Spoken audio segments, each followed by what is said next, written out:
Before we begin, a quick message from our sponsors. Your support helps us keep bringing you new sleep stories for free. You won't be bothered by any ads once the story begins. We all have routines. I'm Jabron, and with diabetes, mine was finger sticks. Sometimes, I skip them because it hurt.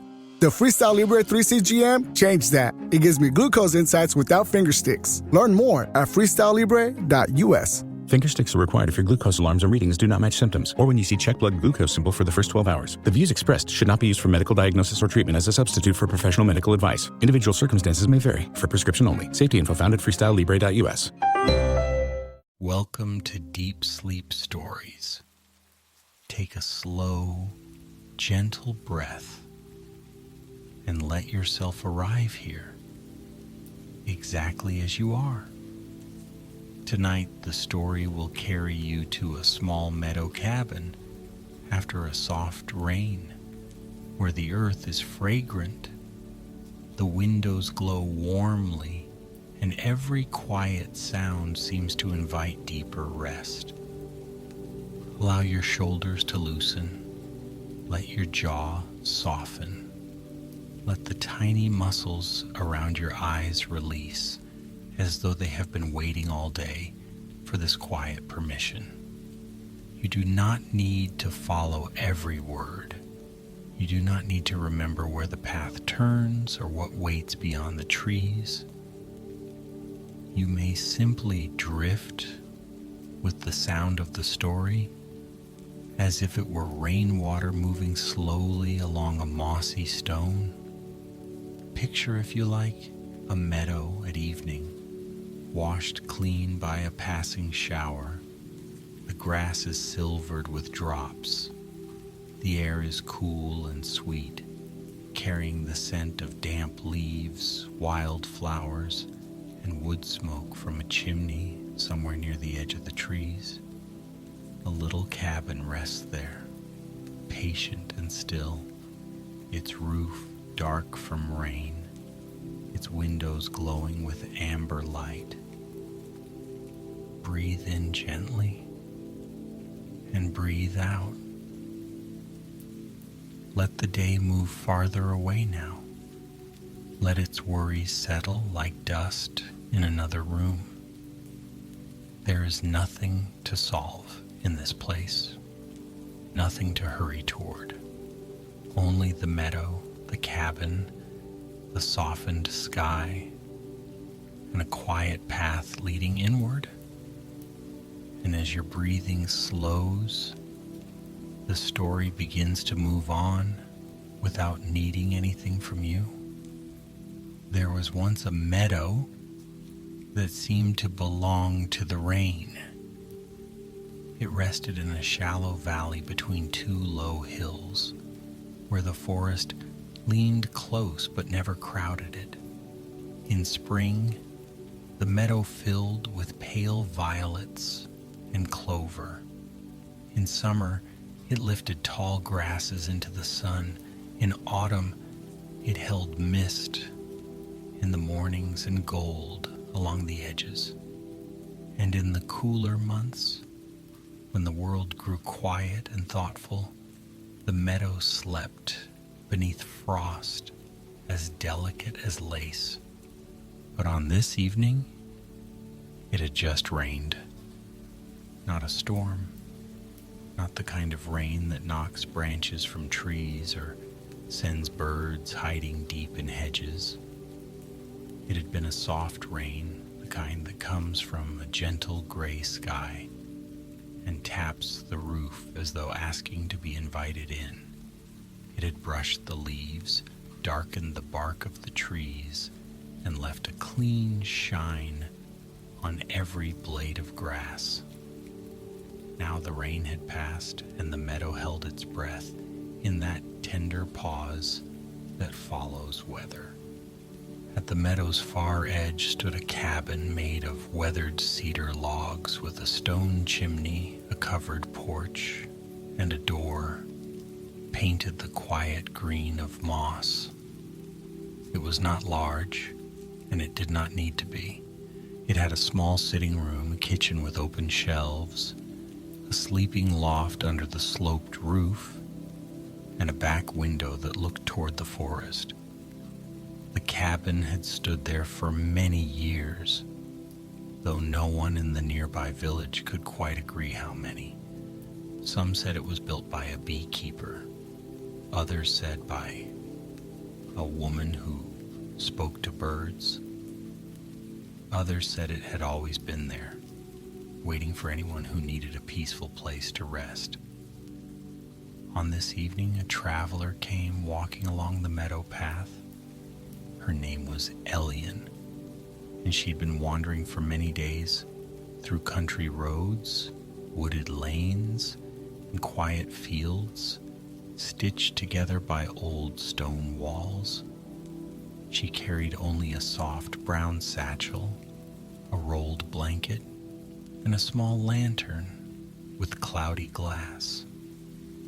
Her boots were damp from the rain, and the hem of her coat had gathered tiny beads of water that caught the fading light. She was not lost, not exactly. She had followed the path because it seemed peaceful and because she had grown tired of roads that asked where she was going. The meadow path asked nothing. It simply curved through wet grass, over a narrow footbridge, past a cluster of white asters bowed beneath the rain, and toward the little cabin whose windows shone as warmly as candle honey. Elian slowed when she saw it. A plume of smoke curled from the chimney and drifted upward into the lavender evening. The porch held a wooden chair, a stack of split logs, and a pair of clay pots, where mint and thyme grew thick and fragrant. Rainwater still ticked from the eaves into a barrel below, each drop making a small round sound in the hush. She stepped onto the porch, where the boards creaked softly beneath her. For a moment she stood beneath the shelter of the roof and looked back across the meadow. The sky in the west had opened a little, revealing a pale wash of gold behind the clouds. The grasses held that glow in 1,000 droplets. Far off, a thrush gave a few clear notes, then fell quiet again, as though remembering that evening had come. The door opened before she could knock. An old woman stood inside, dressed in a loose wool shawl the color of oatmeal, with silver hair braided and pinned at the nape of her neck. Her face was lined but calm, and her eyes had the patient brightness of someone who had spent many years watching rain fall and seasons turn. "There you are," the woman said softly, as if Elian had been expected all along.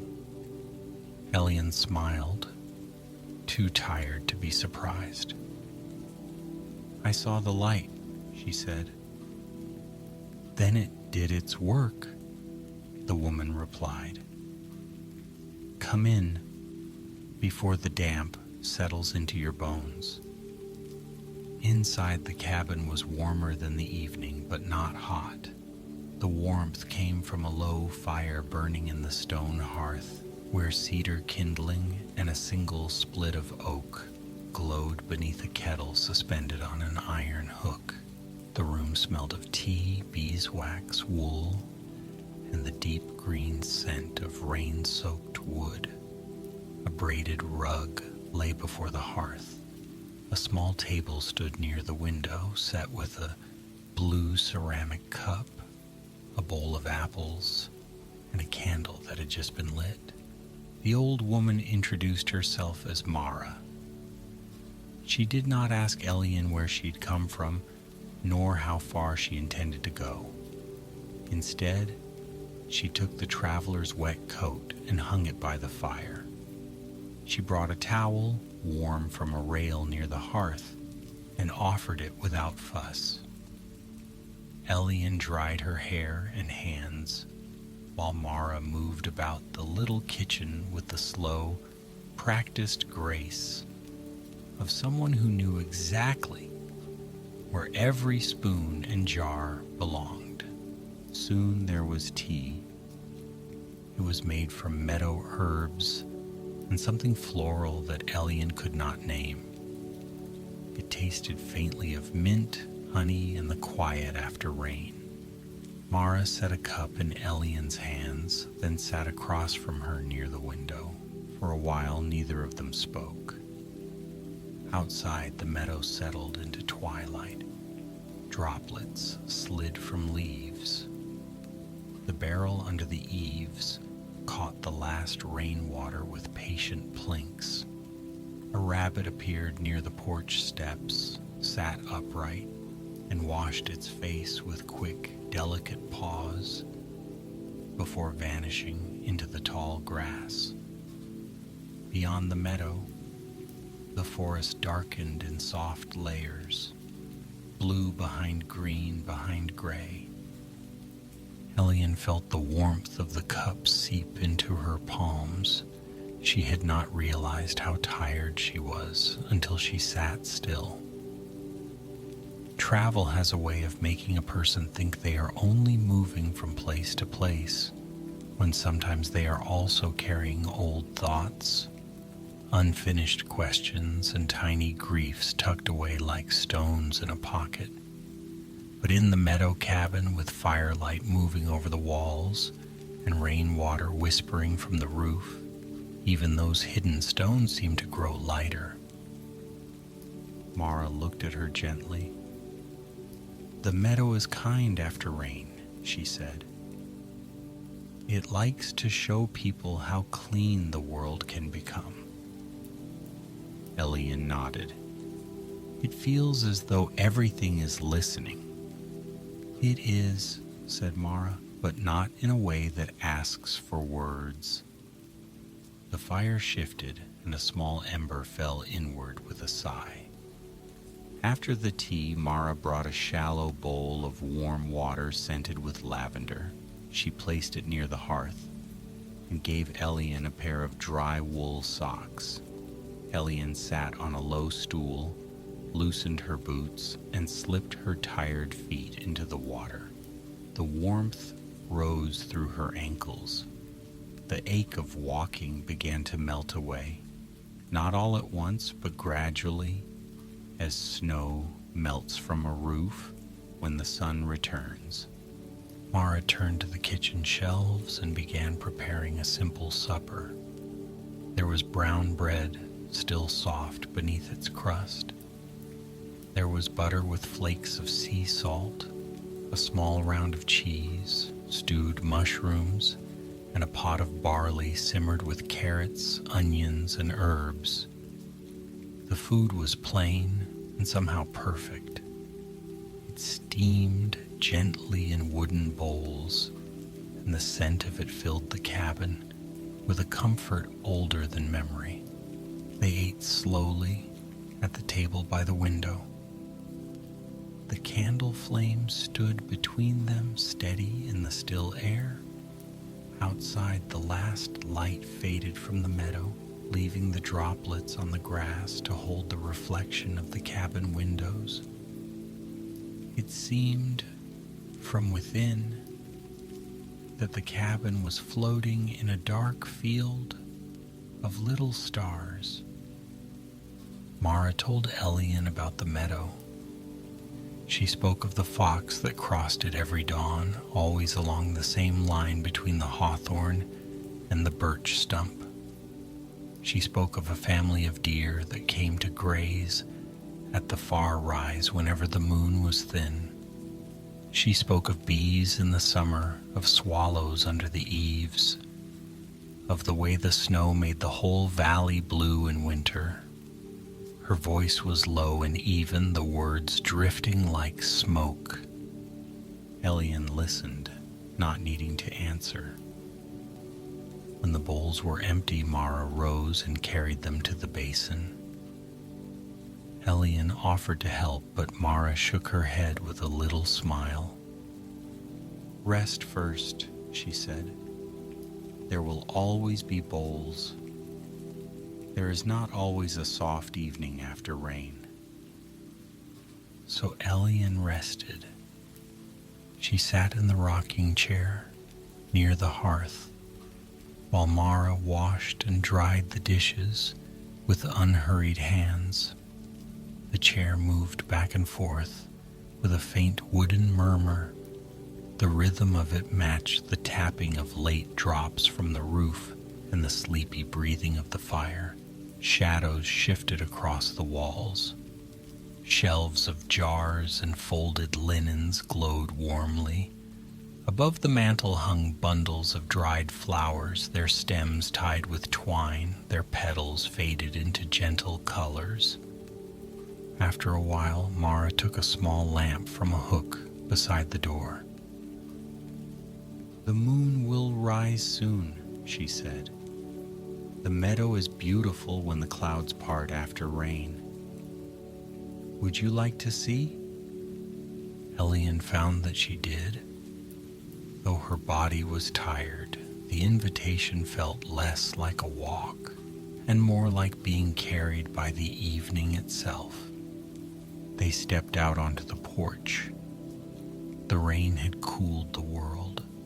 The air touched Elian's cheeks with a clean softness. The scent of damp soil rose richly from the ground, mingled with mint from the pots and the faint smoke from the chimney. Mara lifted the lamp, but its light was hardly needed. The clouds were thinning overhead, and in the open spaces between them, the first stars had begun to appear. They descended the porch steps and followed a narrow path around the cabin. The meadow grass brushed Elian's skirt and left silver beads along the fabric. Tiny moths moved near the lantern, pale as scraps of moonlight. Somewhere in the grass, crickets began their quiet music. Not loud, not hurried, but steady enough to make the silence feel full. At the back of the cabin, the land sloped gently down toward a small pond. Elian had not seen it from the front path. It lay tucked into the meadow like a secret, ringed with reeds and stones slick from the rain. Its surface was smooth, except where drops still fell from the overhanging willows. Each drop made a widening circle, then another, until the rings met and disappeared. Mara set the lantern on a flat stone. Together they stood at the pond's edge and watched the clouds open. The moon appeared slowly, not as something rising, but as something being remembered by the sky. Its light spilled softly over the meadow, turning each rain-wet blade of grass into a fine silver thread. The cabin windows glowed behind them. Smoke drifted upward. The pond held a blurred reflection of moon and cloud, trembling slightly whenever a drop touched its surface. Elian felt her breathing become very quiet. On the far side of the pond, near the reeds, a small light blinked. Then another, then several more. Fireflies.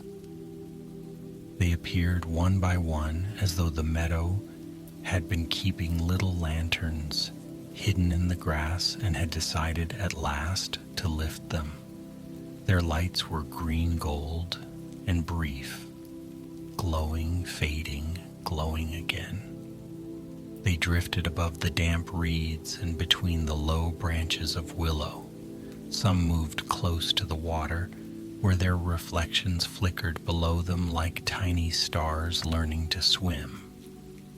Elian had seen fireflies before, but never after rain, and never in a place so still. Here they seemed almost like thoughts from the meadow itself, gentle thoughts, slow thoughts, thoughts that did not need to be finished. Mara watched them with fondness. "They come when the rain has been kind," she said. "Do they always shine like this?" "Only when no one asks them to." Elian smiled at that, though she did not entirely know why. It was the kind of answer that felt true without needing to be explained. They remained by the pond for a long time. A breeze passed through so light it hardly disturbed the reeds. It carried the scent of wet grass, willow bark, and something sweet, blooming unseen in the dark. The clouds continued to loosen, revealing more of the sky. The moon rose higher. The meadow turned softer and softer in its glow. Then, from the forest, came the sound of a bell. It was very faint, not the bell of a church, nor the sharp bell of a gate. It was smaller, rounder, almost musical. Elian turned toward the trees. Mara did not seem startled. "That will be the little herd," she said. "What herd?" "The deer with bells in their dreams." Elian looked at her, wondering whether Mara was teasing. But the old woman was gazing toward the forest with a calm smile, as though describing something entirely ordinary. At the far edge of the meadow, among the wet shadows, beneath the trees, something moved. A deer stepped into the open. It was slender and pale brown, with ears alert and dark eyes shining. Around its neck hung a tiny bell on a blue ribbon, though the bell did not seem heavy and the deer did not seem troubled by it. Behind the first came another, then a smaller one, and then a stag with antlers like branches holding moonlight. They moved slowly into the meadow, placing their hooves carefully in the wet grass. Each step made no sound at all. The bells at their necks rang only when they lowered their heads, and even then the sound was so soft that it seemed less like metal and more like memory. Elian stood very still. The deer grazed in the moonlit meadow, unafraid. The fireflies drifted among them, blinking near their legs and antlers. The wet grass glimmered. The whole valley had become something between waking and dreaming. Mara folded her hands beneath her shawl. "They visit after rain," she said. "Not always, but often enough that I keep the meadow quiet for them." "Where do the bells come from?" Elian whispered. "From dreams that were too gentle to vanish by morning." Elian did not ask anything more. She understood somehow that questions could make certain wonders fold themselves away. So she watched in silence, letting the sight settle into her like warm tea. The deer moved slowly across the grass. The stag lifted his head once and looked toward her, not with fear, but with a deep and ancient calm. Then he bent again to graze. After a while, Mara touched Elian's sleeve. "Come," she said. "The night has shown us enough. It is good to leave a little wonder outside." They returned to the cabin by the side path. The porch boards were cool beneath their feet. The lantern flame made a small circle of gold, around Mara's hand as she lifted it from the hook. Inside, the fire had settled into embers, deep red beneath a blanket of ash. The room was quieter than before, and warmer for having been left alone. Mara added a small log to the hearth. It caught slowly, the bark darkening, then glowing at the edges. Elian hung her damp socks over the rail and wrapped her feet in the dry wool pair. She felt drowsiness gathering behind her eyes, not sudden, but soft and inevitable, like the arrival of fog. Mara brought down a quilt from a shelf. It was made of many fabrics, all faded by time and washing. Some squares were the blue of old sky, some were cream, brown, green, lavender, rose. There were patterns of leaves, little stars, and simple lines stitched by careful hands. Mara shook it once, and it opened with a whisper. "This cabin keeps a loft for travelers," she said. "The rain made the roof sing earlier, but now it will only breathe." Elian looked up. A narrow wooden ladder led to the sleeping loft beneath the roof. She could see a mattress there, low and wide, covered with linen sheets, and another quilt folded at the foot. A small round window faced the meadow, and through it, moonlight entered like a quiet guest. "Thank you," Elian said. Mara nodded. "Sleep is thanks enough." But Elian did not climb up yet. She felt there was something she wanted to do, though she did not know what. She stood near the table, touching the smooth edge with her fingertips, and looked around the room. The cabin felt familiar now, as though she had known it in a childhood dream. The jars on the shelves, the candle by the basin, the chair near the hearth, the rain-dark door, the little green plants on the sill. Mara seemed to understand. "Sometimes," she said, "a place gives you back a part of yourself you did not know was tired." Elian breathed in slowly. "Yes," she said. "That is how it feels." Mara smiled, and then she turned down the lamp. The cabin became softer.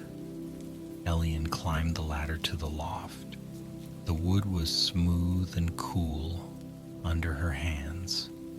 At the top, she found the bed waiting with simple kindness. The sheets smelled faintly of sun-dried linen and lavender. The pillow was neither too high nor too low. The quilt had a comforting weight, enough to remind the body that it was safe to be still. She lay down and looked through the little round window. From there she could see the meadow stretching silver beneath the moon. The deer were still there, though farther away now, pale shapes drifting through grass and mist. The fireflies were fewer, their lights blinking more slowly, as if even they were growing sleepy. Near the pond, the willows hung quiet and dark. The rain clouds had moved on toward the hills, leaving behind a wide, tender sky. Below, Mara moved gently through the room, setting things right for the night. A cup placed on a shelf, a latch checked, a kettle moved away from the heat. A small broom leaned by the hearth. Each sound was soft and separate, with generous spaces between. Elian listened as one listens to rain. Without effort, her thoughts loosened. The road behind her grew distant. The road ahead seemed not to matter. There was only the cabin and the meadow, the quilt and the moon, the fire settling downstairs. After some time, Mara came to the foot of the ladder. "Good night, Elian," she said. "Good night, Mara." The old woman did not climb up. She simply rested one hand on the ladder, and in the low glow from the hearth, her face looked peaceful and kind. "May your dreams be light enough to carry," she said. Then she crossed the room, opened a door beside the kitchen, and withdrew to her own small chamber. The cabin grew still. Elian turned onto her side. She watched the round window until the meadow blurred at the edges. The moon became a pearl behind her lashes. The shapes of the deer drifted, faded, returned, then faded again. The bells, if they rang at all, were so far away that they might have been imagined. Sleep did not come as a door closing. It came as a meadow opening. Elian dreamed she was walking barefoot through the wet grass, though her feet were not cold. The meadow was endless, but not in a frightening way. It stretched gently beneath a sky full of low stars. Every step released the scent of rain and green earth. Fireflies rose around her, slow and golden, and the deer walked beside her, their bells sounding like drops of water falling into a deep, clear pool.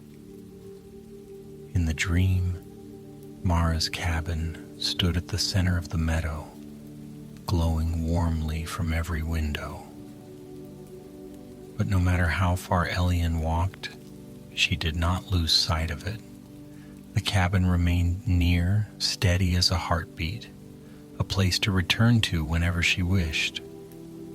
She came to the pond, and the pond reflected not only the moon, but many moons, round and soft, floating below the surface. The willows trailed their leaves in the water, and each leaf held a tiny light at its tip. When the breeze moved, the lights swayed together, making the pond seem full of quiet music. At the edge of the water stood the stag. His antlers were no longer only antlers. They had become branches of a tree, delicate and silver, with small leaves budding along them. In each leaf rested a drop of rain. In each drop, Elian saw a peaceful image: a hearth, a blanket, a loaf of bread cooling on a sill, a path through wet grass, a window glowing at dusk, her own face calm and unburdened. The stag lowered his head. One bell rang. The sound moved through the dream in widening circles, like the rings on the pond. As it passed over the meadow, the grass lay down, the fireflies dimmed, the stars softened, even the moon seemed to close its eyes. Elian felt herself becoming light, not weightless but relieved, as though she had set down not only her satchel, but every old worry she had carried without knowing its name. The meadow received them without question. The rain-soaked earth took them in. The roots below the grass held them gently, and in time, perhaps, would turn them into clover. The dream changed. Now she was inside the cabin again, though the walls seemed larger and the ceiling higher, as dreams sometimes make them. The hearth glowed without flame. The shelves held jars filled with moonlight, mist, warm wind, bird song, and the scent of rain on stone. On the table lay a folded map, but its lines did not show roads. They showed streams, trails of bees, the paths of clouds, the sleeping places of foxes, and the places where sunlight rested longest. In the afternoon, Elian touched the map. At once, she understood that she did not need to choose a path tonight. The map folded itself slowly and neatly, like a bird tucking its wings. Then it became a square of quilt, sewn into the blanket at the foot of the bed. Its lines faded into blue thread and cream cloth. Nothing was lost, nothing hurried. Everything found a quieter form. She slept more deeply. Outside the real cabin, the night continued. Mara woke once, as she often did, and listened to the rainless dark. The fire was low but alive. The cabin beams creaked softly as they cooled. A mouse rustled behind the wood box, then became still. From the meadow came the faint sound of bells, already moving toward the forest. Mara rose and wrapped her shawl around her shoulders. She crossed to the window and looked out. The deer were leaving in a pale line, vanishing into the trees. The last fireflies drifted over the pond. Mist gathered low over the grass, turning the meadow into a silver sea. Above it all, the moon shone quietly, asking nothing. The old woman smiled. She had seen many travelers come to the cabin after rain. Some arrived with muddy boots and cheerful songs. Some arrived silent and hollow-eyed. Some stayed only long enough for tea. Some slept until morning and left before the sun had warmed the porch. Mara remembered them all, though not always by name. She remembered the way each person breathed when they first stepped inside, and how that breath changed by morning. She set another small log on the embers, not enough to wake the room with brightness, only enough to keep the chill away. Then she returned to bed. The cabin settled around its sleepers. The roof, dark and damp beneath the moon, released the last drops of rain one by one. They slipped from cedar shingles and fell to the earth with soft, patient sounds. The porch smelled of wet wood. The mint in the clay pots bowed beneath beads of water. In the meadow, the rabbit slept in hidden nests. The thrush tucked its head beneath its wing. The pond held the moon in pieces, then gathered it together again whenever the surface grew still. Hours passed gently. There are hours in the deep night that do not feel like time at all. They feel like a long breath held by the world. In those hours, the cabin seemed to dream its own quiet dream.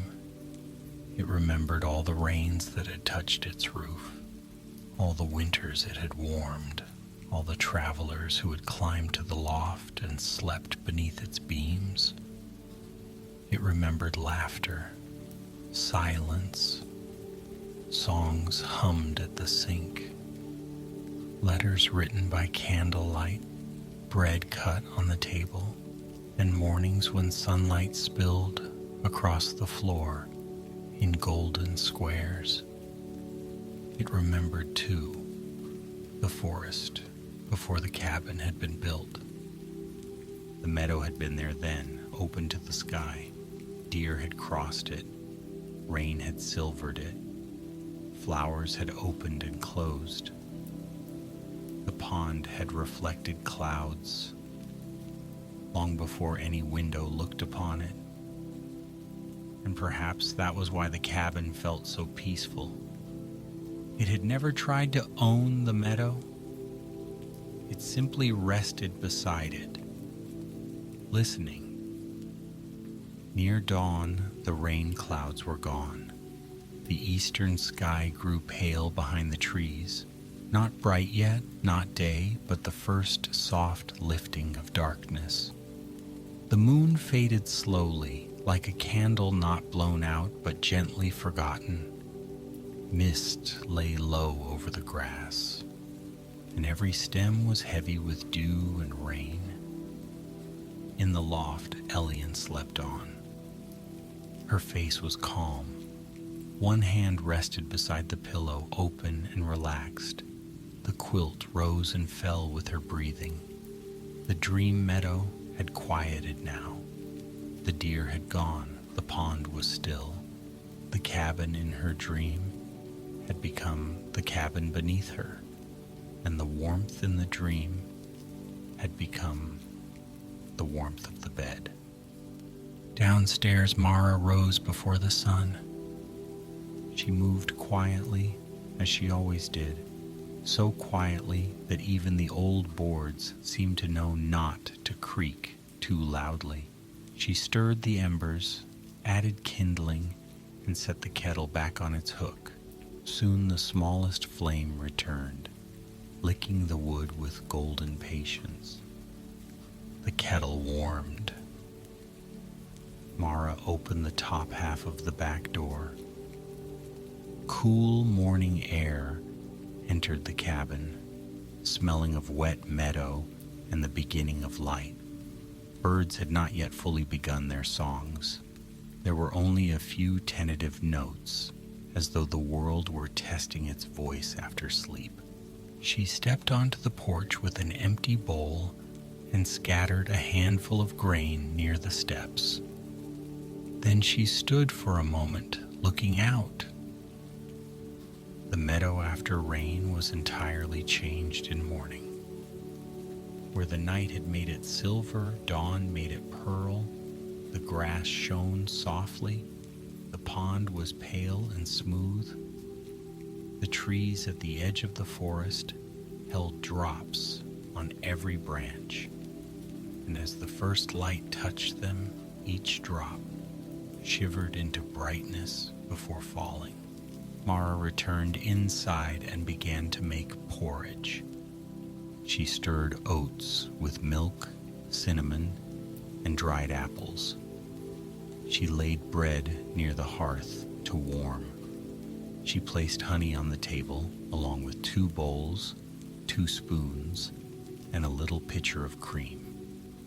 She worked without hurry, letting the morning unfold at its own pace. The scent rose to the loft. Elian stirred.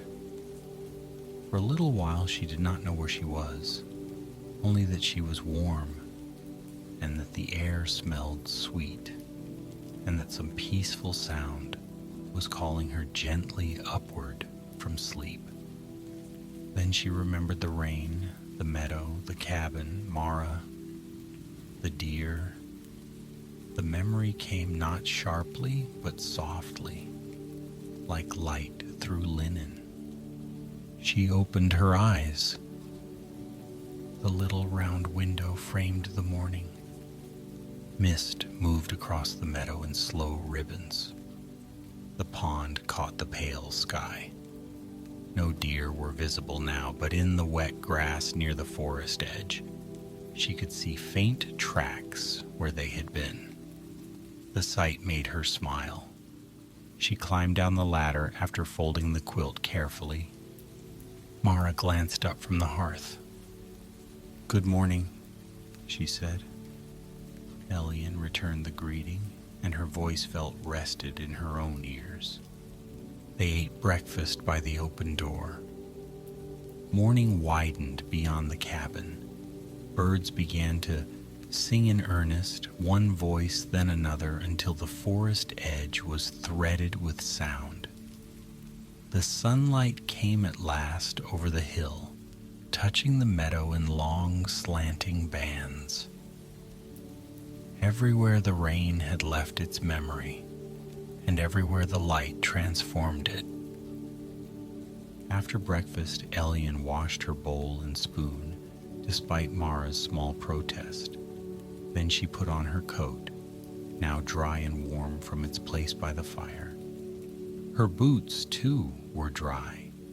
Her satchel waited near the door, though somehow it seemed lighter than before. Mara handed her a small bundle wrapped in cloth. "For the road," she said. Elian opened it and found bread, cheese, 2 apples, and a sprig of dried lavender tied with thread. "Thank you," she said. Mara nodded. "The meadow will still be here when you need it." Elian stepped out onto the porch. The path waited, curving through the wet grass toward the little bridge and the hills beyond. But she did not feel pressed to follow it. Not yet. She stood a while, letting the morning settle into her skin. The cabin behind her gave off a gentle warmth. The meadow before her shimmered. Somewhere near the pond, a frog gave a sleepy croak. At last, Elian turned to Mara. "Was it real?" she asked. "The deer with bells?" Mara smiled, not answering too quickly. "Some things are real in the meadow," she said, "and some things are real because they help us rest. It is not always necessary to separate them." Elian considered this. Then she smiled too. She descended the steps and followed the path into the meadow. The wet grass brushed her boots. The air was fresh and kind. With each step away from the cabin, she felt not that she was leaving something behind, but that she was carrying its quiet with her. At the footbridge, she paused and looked back. Mara stood on the porch, one hand lifted in farewell. The cabin rested under the morning sky, its windows bright, its chimney sending up a thin ribbon of smoke. The meadow shone all around it. For a moment, Elian thought she heard the faintest bell from the forest, though it might have been a bird or a drop falling from a branch, or only the echo of a dream. She lifted her hand in return. Then she crossed the bridge and continued along the path, moving slowly into the soft, new day. And yet, as stories sometimes do, this one does not need to follow her any farther. It lets her go gently. It stays behind with the cabin, with the meadow, with the last cool traces of rain. It rests in the open doorway, where morning light lies across the floor. It rests beside the hearth, where the fire burns low and steady. It rests in the clay pots of mint and thyme, in the folded quilts, in the little round window, in the pond that gathers the sky. The meadow grows quieter again. The day moves softly over it, but slowly now, as though not wanting to wake anything too quickly. Drops fall from leaves less and less often. The grass lifts under the sun. The mist thins until it is only a pale memory above the pond. Mara's cabin breathes in warmth and breathes out peace. And now the story becomes softer too. The traveler has gone on her way. The old woman has returned to her gentle work. The deer sleep in the cool green shadows of the forest. The fireflies are hidden in the grass, saving their small lights for another soft night after rain. There is only the meadow now, only the cabin, only the slow, calm rhythm of a world at rest. A roof drying under the morning sun, a kettle quiet on the hearth, a quilt folded neatly at the foot of a bed, a window holding the memory of moonlight, and somewhere deep within that quiet, the softest bell, fading and fading until it is almost silence. Let the meadow hold the rest of the story. Let the cabin keep its warm little light. Let every thought become a drop of rain sliding from a leaf, falling gently into the earth, disappearing where roots know how to receive it. Nothing more is needed now.